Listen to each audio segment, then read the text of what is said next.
Hello అండి. నమస్తే. Welcome back to our channel రుచిగా చేద్దాం.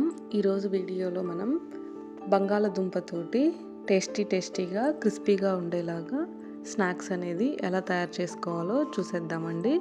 ఇది అప్పటికప్పుడు చాలా తక్కువ ఇంగ్రీడియంట్స్ తోటి చేసేసుకోవచ్చు.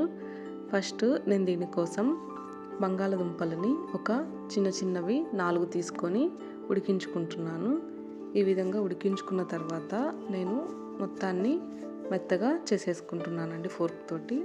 ఆ తర్వాత రుచికి సరిపడా సాల్ట్ అనేది వేసుకుంటున్నాను. 1/2 స్పూన్ కారం కూడా వేసుకుంటున్నాను. ఇంకా అందులోనే 1 కప్పు బియ్యం పిండి, 1/2 స్పూన్ గరం మసాలాని వేసుకుంటున్నాను. మీకు పచ్చిమిర్చి ఫ్లేవర్ నచ్చుతుంది అనుకుంటే అది కూడా స్పైసీనెస్ని బట్టి యాడ్ చేసుకోవచ్చు. ఆ తర్వాత వీటన్నిటిని ఒకసారి కలిపేసుకొని మొత్తాన్ని చేతితోటి బాగా కలిపేస్తూ మనం ఒక బాల్ లాగా తయారు చేసుకోవాలండి. మనకి నార్మల్గా వాటర్ అనేది అవసరం లేదు. బంగాళదుంపలు ఉడికించుకున్నాం కదా, అందులో నుంచి మనకు వాటర్ కంటెంట్ అనేది వస్తుంది. ఒకవేళ సరిపోలేదు అంటే కొంచెం వాటర్ వేసుకొని పిండి అనేది ఇలా కలిపేసుకోవాలి. మనకి చేతికి పిండి అతుక్కోకుండా ఉండడానికి కొంచెం వాటర్ తడి చేసుకొని కానీ లేదంటే ఆయిల్ కానీ అప్లై చేసేసుకొని మనం కలిపితే ఇలా నీట్గా వచ్చేస్తుంది.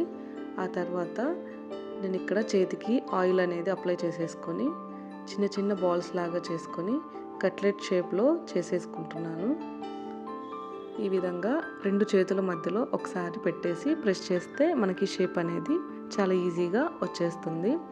ఈ విధంగా నేను కొన్నిటిని రెడీ చేసుకున్నాను. ఆ తర్వాత ఇక్కడ ఫ్రై చేసుకోవడానికి ఆయిల్ వేసేసుకొని హీట్ అయ్యాక ఇక్కడ నేను తయారు చేసి పెట్టుకున్న పొటాటో కట్లెట్స్ అన్నిటిని వేసేసుకుంటున్నాను. ఇలా 2 వైపులా మనం తిప్పుతూ గోల్డెన్ బ్రౌన్ కలర్ వచ్చే వరకు ఫ్రై చేసుకోవాలి. ఇలా మనకి కాసేపటికి కలర్ చేంజ్ అయిపోయి క్రిస్పీగా అవుతుంది.